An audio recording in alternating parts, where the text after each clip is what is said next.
মাত্র ৩০ টাকা খরচ করে কিন্তু খুব সহজে তৈরি করে ফেলতে পারেন চমৎকার বেবি পার্টি পার্স।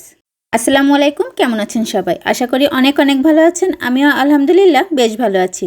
ছোট বাচ্চার আম্মুদের অর্থাৎ বিশেষ করে মেয়ে বাচ্চার আম্মুদের একটি কমন সমস্যা হচ্ছে কোনো পার্টিতে গেলে হাতে করে যখন তারা ছোট কোনো পার্স নিয়ে যায় তাদের বাচ্চারা সেগুলি ধরে টানাটানি শুরু করে। যতই আপনি কিউট কিউট বেবি পার্স তাদের দেন না কেন, আপনার হাতে থাকা পার্সটাই তাদের তখন সবচেয়ে পছন্দের হবে।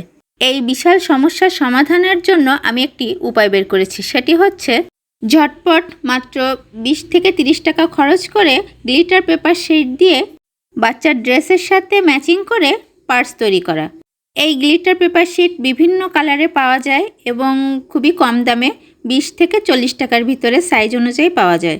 তার সাথে ব্যবহার করছি পুরাতন একটি বাসায় থাকা চেন ও ২টি চুড়ি। আঠা দিয়ে চেনটা সেট করে তারপরে সুতা দিয়ে সেলাই করে নিচ্ছি দুই পাশ। সেলাই করার কারণে পার্সটা বেশ মজবুত হবে। যেহেতু বাচ্চার হাতে থাকবে তারা তো একটু টানা হেঁচড়া করবেই। বাচ্চারা কিন্তু ড্রেসের সাথে ম্যাচিং যে কোনো কিছু ক্যারি করতে ভীষণ পছন্দ করে, তাই নিশ্চিন্তে থাকতে পারেন এটি তৈরি করার পরে আপনার বাচ্চা আপনার পার্স ধরে আর টানাটানি করবে না।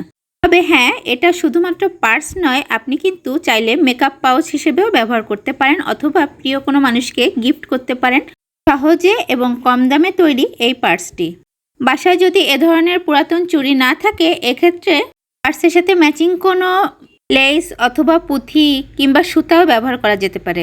আর একটা গুরুত্বপূর্ণ ব্যাপার শেয়ার করি, অনেকেই গ্লিটার পেপার শিট দিয়ে কোনো কিছু তৈরি করতে চান না, কারণ গ্লিটার পেপার শিট থেকে অনেক সময় জড়ি জড়ি উঠতে থাকে, যেটা অ্যালার্জির কারণ হয় অনেকের ক্ষেত্রে। এক্ষেত্রে একটি সহজ সমাধান হচ্ছে আপনারা এই শিট দিয়ে কোনো কাজ করার আগে আয়রন দিয়ে শিটের উপরের অংশে হালকা করে তাপ দিয়ে নেবেন। তাহলে আলগা যে গ্লিটারগুলি থাকে এই শিটের উপরে সেটি সেট হয়ে যাবে আর উঠবে না।